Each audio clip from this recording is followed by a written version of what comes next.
ఓం శాంతి 18/6/1970 వృద్ధి కొరకు time table విధి అనగా ఉన్నతి పొందాలి అంటే టైం టేబుల్ యొక్క పద్ధతి గురించి బాబా ఈ విధంగా చెప్తూ ఉన్నారు. స్థితిని అభివృద్ధి చేసుకునే విధానం ఏమిటి, అన్ని అలవాట్లు ఎలా సమాప్తం అవుతాయి, ఇప్పుడు ఎలాంటి సంస్కారాలను సమాప్తం చేసుకోవాలి, విస్తారంలోకి వెళ్ళుట వలన కలిగే నష్టమేమి, ఈ విషయాలన్నీ ఈ మురళిలో బాబా చెప్తూ ఉన్నారు. బాప్ దాదా ఒక్క క్షణంలో అవ్యక్తం నుండి వ్యక్తంలోకి వచ్చారు. అలాగే మీరు కూడా ఒక్క క్షణంలో వ్యక్తం నుండి అవ్యక్తం అవ్వగలరా? ఎప్పుడు కావాలి అనుకుంటే అప్పుడు నోటితో మాట్లాడతారు, ఎప్పుడు కావాలి అనుకుంటే అప్పుడు మాటలను ఆపేస్తారు. అలా అవుతుంది కదా. అలాగే బుద్ధిని కూడా ఎప్పుడు కావాలి అనుకుంటే అప్పుడు నడిపించాలి, ఎప్పుడు వద్దు అనుకుంటే అప్పుడు బుద్ధిని నడిపించకూడదు. మీకు ఇటువంటి అభ్యాసం ఉంది అని భావిస్తున్నారా? నోటిలోని కర్మేంద్రియాలు కొన్ని లావుగా ఉంటాయి. బుద్ధి నోటి కన్నా సూక్ష్మమైనది, కానీ నోటి వలె బుద్ధిని ఎప్పుడు కావాలి అనుకుంటే అప్పుడు నడిపించండి, ఎప్పుడు కావాలనుకుంటే అప్పుడు నడిపించకండి. అటువంటి అభ్యాసం ఉందా? ఈ డ్రిల్లు తెలుసా? ఒకవేళ ఈ విషయపు అభ్యాసం దృఢంగా ఉన్నట్లయితే మీ స్థితిని కూడా దృఢంగా తయారు చేసుకోగలరు. ఇదే మీ స్థితిని వృద్ధి చేసుకునే విధి. వృద్ధి ఎలా జరుగుతుంది అన్నది చాలామంది పిల్లల ఆలోచన, మేము ఎలా అభివృద్ధి కావాలి అని. వృద్ధి అనేది విధి అంటే పద్ధతి ద్వారా జరుగుతుంది. ఒకవేళ పద్ధతిని తెలుసుకోనట్లయితే వృద్ధి కూడా ఉండదు. ఈరోజు బాప్ దాదా ప్రతి ఒక్కరి వృద్ధి మరియు విధి రెండింటినీ చూస్తున్నారు. ఏ దృశ్యాన్ని చూసి ఉంటారు ఇప్పుడు చెప్పండి? వృద్ధి జరుగుతూ ఉందా అని ప్రతి ఒక్కరూ తమను తాము ప్రశ్నించుకున్నారా, చూసుకున్నారా? చాలామంది చేతులెత్తారు. ఎక్కువ మంది తమ వృద్ధితో సంతుష్టంగా ఉన్నారు. అచ్చా, రోజు మొత్తంలో అవ్యక్త స్థితి ఎంత సమయం ఉంటుంది? బిందు రూపం గురించి అడగడం లేదు, అవ్యక్త స్థితి ఎంత సమయం ఉంటుంది? బాప్ దాదా సంపూర్ణ స్టేజ్ని ఎదురుగా ఉంచుకొని అడుగుతారు, మరియు మీరు మీ గత పురుషార్థం ఎదురుగా ఉంచుకొని ఆలోచిస్తారు. ఎంత తేడా ఉంది! వర్తమాన సమయంలో చదువులో ఏ ముఖ్యమైన సబ్జెక్టులు నడుస్తూ ఉన్నాయి? ముఖ్యమైన సబ్జెక్టుగా ఎక్కువలో ఎక్కువ అవ్యక్త స్థితి తయారవ్వాలి అన్న దానిని చదువుతున్నారు. మరి ముఖ్యమైన సబ్జెక్టులో అవ్యక్త స్థితి తయారు చేసుకునే దానిలో రిజల్ట్ తక్కువగా ఉంది. నిరంతరము స్మృతిలో ఉండే సంపూర్ణ స్టేజ్ ముందు ఈ 1-2 గంటలు ఎంత?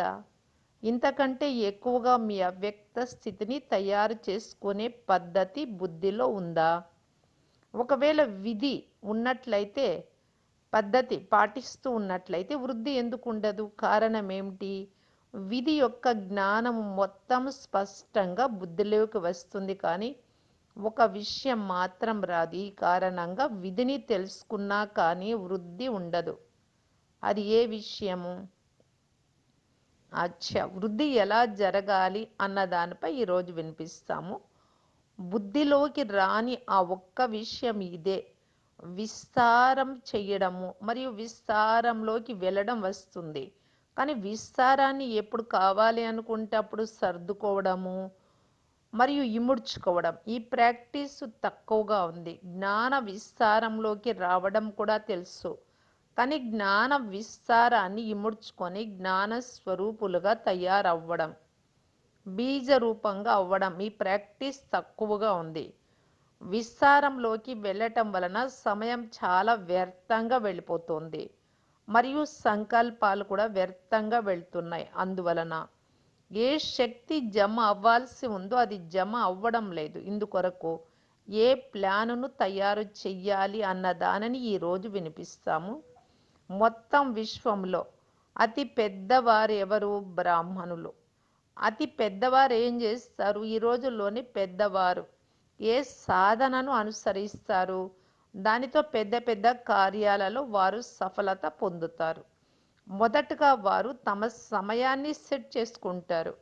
టైం టేబుల్‌ను తయారు చేసుకుంటారు. ఎంతెంతగా చాలా బిజీగా ఉంటారో అంతగా ప్రతి గంట టైం టేబుల్‌ను తయారు చేసుకుంటారు. ఒకవేళ టైం టేబుల్ లేనట్లయితే సమయాన్ని సఫలం చేయలేరు. సమయాన్ని సఫలం చెయ్యలేనట్లయితే కార్యం కూడా సఫలం అవ్వదు. కావున ఈ రోజుల్లోని పెద్దవారు ప్రతి సమయానికి టైం టేబుల్‌ను తయారు చేస్తారు. వారి డైరీ నోట్ చేసుకుంటారు. మరి బ్రాహ్మణులైన మీరు అందరికన్నా పెద్దవారైనప్పుడు మరి మీరు మీ టైం టేబుల్‌ను పెట్టాలా వద్దా? పెట్టాలి అనేది ఇది ఒక విధి. ఏ విధంగా ఆ మనుష్యులు ఉదయాన్నే రోజు ప్రారంభం నుండే టైం టేబుల్‌ను తయారు చేస్తారో, అలా మీరు ప్రతి ఒక్కరూ అమృత వేళ నుండి ఈరోజు ఏమేం చెయ్యాలి అన్న దాని టైం టేబుల్‌ను తయారు చేసుకోవాలి. ఏ విధంగా శారీరక కార్యాల కొరకు టైం టేబుల్‌ను తయారు చేశారో, ఇప్పుడు రాజకీయ నాయకులు పదవుల్లో ఉండేవారు. లేదు ఐఏఎస్ ఆఫీసర్స్ ఇలాంటి వారంతా మేమెలా గడపాలి అని రోజంతా టైం టేబుల్ వేసుకుంటారు కదా! అలా ఆత్మ ఉన్నతి కొరకు కూడా టైం టేబుల్‌ను తయారు చెయ్యండి. అర్థమైందా? ఇందులో అటెన్షన్, గమనము మరియు పరిశీలన తక్కువగా ఉన్నాయి. ఇప్పుడు అటువంటి టైం టేబుల్‌ను తయారు చేయండి. ఈరోజు ఇన్ని కార్యాలను సమాప్తం చేయాలి అని ఏ విధంగా వారు తమ ప్లానును తయారు చేస్తారో, అలా అదే విధంగా ఈరోజు అవ్యక్త స్థితికి ఇంత శాతము మరియు ఇంత సమయాన్ని కేటాయించాలి. టైం అనుసారంగా నడవడం ద్వారా ఒక్క రోజులోనే అనేక కార్యాలు చేయగలరు. టైం టేబుల్ లేనట్లయితే అనేక కార్యాలను చెయ్యలేరు. కావున మీ డైరీని తయారు చెయ్యండి. ఏ విధంగా ఒక్క గంట స్థూల కార్యం కొరకు తయారు చేసుకుంటారో అలా ఆత్మ ఉన్నతి కార్యాన్ని నోట్ చేసుకోండి. ప్లాన్ తయారు చేయండి. స్థూల కార్యం అయిన తర్వాత ఈ పని అయింది, ఈ పని అవ్వలేదు అని దాని దగ్గర రైట్ వేసుకుంటారు కదా! అదేవిధంగా ఏ ప్లాన్ తయారు చేసినా అది ఎంతవరకు ప్రాక్టికల్ అయింది, లేక ప్రాక్టికల్లోకి అవ్వలేదు, అవ్వకపోవడానికి గల కారణం ఏమిటి, మరియు దానికి తోడుగా నివారణ సాధనాన్ని కూడా ఆలోచించి పైకెక్కుతూ ఉండండి. ఈరోజైతే దీనిని చేసే వదులుతాను, ఇలా మొదటి నుండే ప్రతిజ్ఞను చెయ్యండి. ఏ కార్యమునకైనా మొదట ప్రతిజ్ఞ ఉంటుంది, తర్వాత ప్లాన్ ఉంటుంది, తర్వాత ప్రాక్టికల్ ఉంటుంది. ప్రాక్టికల్ తర్వాత ఏది అయ్యింది, ఏది అవ్వలేదు అనే పరిశీలన ఉంటుంది. పరిశీలన చేసుకున్న తర్వాత ఏదైతే జరిగిపోయిందో అది జరిగిపోయింది. ఇక ముందు ఉన్నతికి సాధనాన్ని ఉంచుతారు. ఏ విధంగా మీరు క్రొత్త విద్యార్థుల కొరకు సాప్తాహిక కోర్సు కార్యక్రమాన్ని 7 రోజుల కోర్సు కార్యక్రమాన్ని తయారు చేశారు కదా! మరి ఆత్మ ఉన్నతి కొరకు కూడా సాప్తాహిక ప్లాను తయారు చేయవచ్చు. మధువనానికి వచ్చినప్పుడు కొన్ని వదిలేసి వెళ్తారు, కొన్ని నింపుకొని వెళ్తారు. అదేవిధంగా ప్రతిరోజు కొన్ని వదలండి, కొన్ని నింపుకోండి. ఎప్పుడైతే ఇంతగా అటెన్షన్ ఉంచుతారో అప్పుడే సమయానికి ముందే సంపూర్ణంగా అవ్వగలరు. సమయం అనుసారంగా సంపూర్ణంగా అయినట్లయితే దానికి అంత ప్రాప్తి ఉండదు. సమయానికి ముందే సంపూర్ణంగా అవ్వాలి. సంపూర్ణత అనగా ఎటువంటిది? దాని అనుభవం ఎప్పుడు చేయగలరు? నిరంతరం ఈశ్వరి అతీంద్రియ సుఖం అంటే ఏమిటి అన్న దాని అనుభవం ఇక్కడే చేసుకోవాలి. నియమ అనుసారంగా ఎలా తమ టైం టేబుల్ను లేక సాప్తాహిక కార్యక్రమాన్ని తయారు చేసుకుంటారు అన్న దానిని ఇప్పుడు చూద్దాం. ఎవరెంత సెన్సిబుల్ తెలివైన వారుగా ఉంటారో వారు అటువంటి కార్యమును యథార్థ రీతిలో చేయగలరు. అందరికంటే సెన్సిబుల్ బ్రాహ్మణులు తెలివైన వారు. దేవతల కంటే సెన్సిబుల్ బ్రాహ్మణులు కావున ఎంత తెలివైన వారిగా అయ్యాము అన్నదాని పరిశీలన ఉంటుంది. సెన్స్తో పాటు ఎస్సెన్స్ను తీయటమును కూడా నేర్చుకోవాలి. సారాన్ని ఎస్సెన్స్ చాలా తక్కువ ఉంటుంది. మరి దాని ఎసెన్స్ను వెలికి తీస్తారో అది చాలా విస్తారం అవుతుంది. కావున సెన్స్ కూడా మంచిగా ఉండాలి మరియు ఎసెన్స్ తీయడం కూడా రావాలి. కొందరిలో సెన్స్ చాలా ఉంటుంది కానీ ఎసెన్స్లో ఉండడం రాదు, కావున రెండింటి అభ్యాసం అవసరం. మీరు కూడా నేచర్ క్యూర్ చేసేవారు అని వినిపించి ఉన్నాం కదా. నేచర్ అనగా సంస్కారం. పురుషార్థం చేయలేనప్పుడు నేచర్పై దోషాన్ని మోపుతారు. మా నేచర్ ఇలాంటిది, నేచర్పై దోషాన్ని మోపి స్వయాన్ని తేలిక చేసుకుంటారు. కానీ అలా చేయకూడదు. నేచర్ క్యూర్ చేయడమే మీ పని. ఆ నేచర్ క్యూర్ చేసేవారు ఫాస్ట్ చేయిస్తారంటే ఉపవాసాన్ని. మరి మీరు ఇప్పుడు ఏం చేయాలి? ఫాస్ట్గా త్వరగా వెళ్ళాలి. లాస్ట్లో ఉండకూడదు. ఫాస్ట్గా వెళ్ళేందుకు ఉపవాసాన్ని ఉంచండి. ఎటువంటి ఫాస్ట్? టైం టేబుల్ను తయారు చేయండి. ఈరోజు ఈ విషయంలో ఫాస్టింగ్ ఉంటాము అంటే పథ్యము పాటిస్తాము ప్రతిజ్ఞ చేయండి. ఏ విధంగా వారు ఒక్కోసారి ఒక్కో దాని ఫాస్ట్ను చేస్తారు, అలా మీరు కూడా ప్రతిరోజు ఏదో ఒక బలహీన విషయాన్ని వ్రాసుకోండి. వారు కూడా ఏదైతే హానికారమో దాని ఫాస్ట్ నుంచుతారు ఉపవాసాన్ని.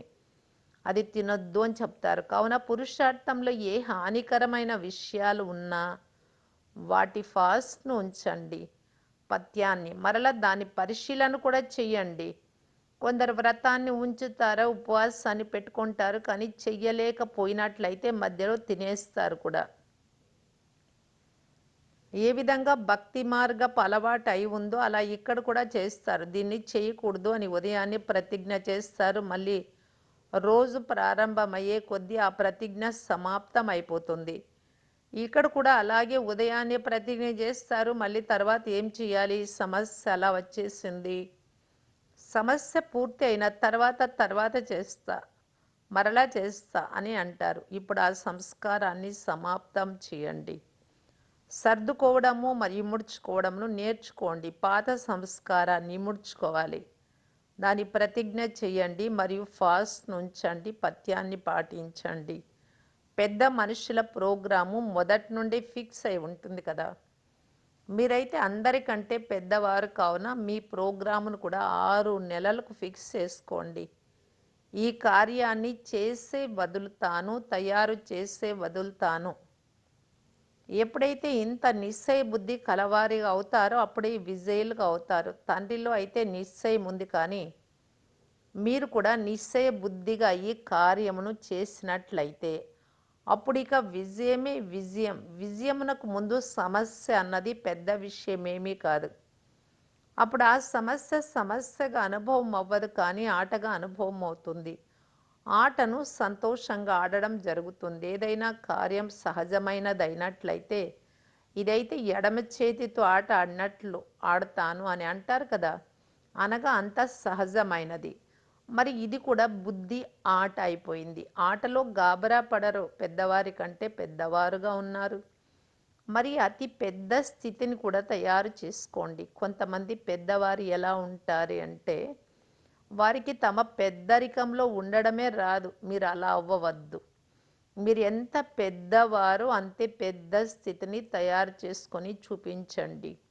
వయస్సు పెరిగింది కానీ బుద్ధి పెరగలేదు అంటారు కదా కొద్దిమందిని. అలా ఉండకూడదు. పెద్ద కార్యాన్ని చేసి చూపించాలి.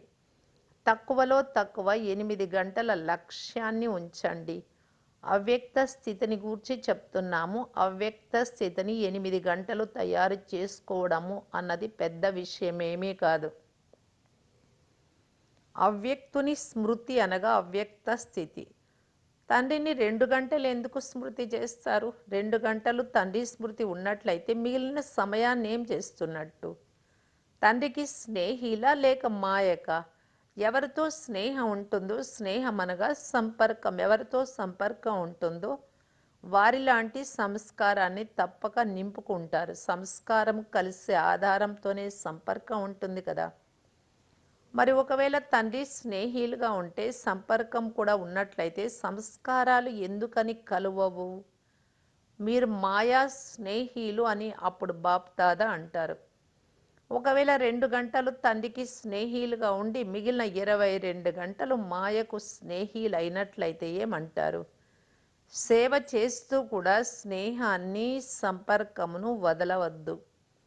సంపూర్ణ స్టేజ్ అయితే సమీపంగా ఉండేందుకు ఉంది. వారు మా నుండి విడిపోలేరు అన్న ఒక గీతం కూడా ఉంది కదా పాట. ఇప్పుడైతే అస్సలు వేరుగాని అవ్వకపోతే స్నేహము హృదయం నుండి ఎలా వెళ్తుంది? కావున నిరంతరము ఉండడం అవసరం. కానీ పురుషార్థులుగా ఉన్న కారణంగా మార్జిన్‌ను ఇస్తారు. కావున తక్కువలో తక్కువ 8 గంటల లక్ష్యాన్ని ఉంచుకొని డైరీని తయారు చేయండి. ఈరోజు నేను 8 గంటలు బాబా స్మృతిలో ఉండాలి అవ్యక్త స్థితిలో. టైం టేబుల్‌ను తయారు చేయండి. మళ్ళీ రిజల్ట్‌ను కూడా చూస్తాం. ప్రతి వారపు రిజల్ట్‌ను మీ బ్రాహ్మణి సిస్టర్ ద్వారా చెక్ చేయించుకోండి. మరియు ప్రతి వారపు రిజల్ట్‌ను జమ చేసి ఒక్క మాసపు రిజల్ట్‌గా మధువనానికి రావాలి. బ్రాహ్మణీలు ఈ పనిని చేయాల్సి ఉంటుంది. నెలకొకసారైనా అక్కడికి పంపించాలి మధుబన్‌కు. ఏ టైం టేబుల్‌ను తయారు చేశారు, అందులో ఎంతవరకు సఫలమయ్యారు అని ప్రతి ఒక్కరి ప్రతి వారపు డైరీని చెక్ చేయండి. దానిని ఒక్క మాసపు రిజల్ట్‌గా క్లుప్తం చేసి షార్ట్‌గా మధువనానికి పంపించండి. ఇది నిర్లక్ష్యంగా ఉండే సమయం కాదు. చాలా సమయం నిర్లక్ష్యమైన పురుషార్థం చేశారు. ఏది చేశారు అది చేశారు. ఇప్పుడు కాకున్నా మరెప్పుడు లేదు అని మీరు ఇతరులకు వినిపిస్తారు కదా! ఇప్పుడు ఈ స్లోగన్ గుర్తు చేయిస్తూ ఉన్నారు. ఒకవేళ ఇప్పుడు చెయ్యకపోయినట్లయితే మరెప్పుడు చేస్తారు? ఇంకెప్పుడు చెయ్యలేరు. కావున స్లోగన్‌ను కూడా గుర్తుంచుకోవాలి. ప్రతిరోజు మీ ఎదురుగా వేరు వేరు స్లోగన్‌లను పెట్టుకోవచ్చు. ఏ కర్మ నేను చేస్తానో నన్ను చూసి ఇతరులు కూడా చేస్తారు అన్నది ఒక స్లోగన్. దీనిని ఒకరోజు మీ ముందు ఉంచుకోండి. మరుసటి రోజు మరొక స్లోగన్‌ను ముందుంచుకోండి. సఫలత మన జన్మసిద్ధ అధికారము అని బాప్దాద వినిపించి ఉన్నారు. అంతమైపోతాము కానీ తొలగిపోము అని కూడా బాప్దాద వినిపించి ఉన్నారు. ఇది ఒక స్లోగన్. ఈ విధంగా ప్రతిరోజు ఏదో ఒక స్లోగన్ ఎదురుగా ఉంచుకోండి మరియు ఆ స్లోగన్ను ప్రాక్టికల్లోకి అంటే ఆచరణలోకి తీసుకురండి. అప్పుడు చూడండి అవ్యక్త స్థితి అన్నది ఎంత త్వరగా తయారవుతుందో. అవ్యక్త స్థితిలో ఉండడానికి ఒక్కొక్క రోజు ఒక్కొక్క పాయింట్ లేదు ఒక గంటకు ఒక పాయింట్ ప్రకారంగా ఆ స్మృతిలో ఉండడానికి అది ఆచరణలో తీసుకురావడానికి ప్రయత్నం చేయండి అంటున్నారు బాబా. ఫరిస్తాలకు ధరిత్రి ఆకర్షణ భూమి యొక్క ఆకర్షణ ఉండదు. ఇప్పుడిప్పుడే వచ్చారు ఇప్పుడే వెళ్ళిపోయారు. కార్యం సమాప్తమైన తర్వాత ఇక నిలవరు. మీరు కూడా కార్యం కొరకు వ్యక్త శరీరాన్ని వ్యక్త ప్రపంచంలోకి వచ్చారు. వ్యక్త శరీరాన్ని ఆధారం తీసుకొని కార్యం సమాప్తం చేశారు. మరలా ఒక క్షణంలో అవ్యక్తం అయిపోవాలి. ఈ అభ్యాసం మాటి మాటికి ఉన్నట్లయితే ఫరిస్తాలు అని అనబడతారు. अच्छा ओम शांति।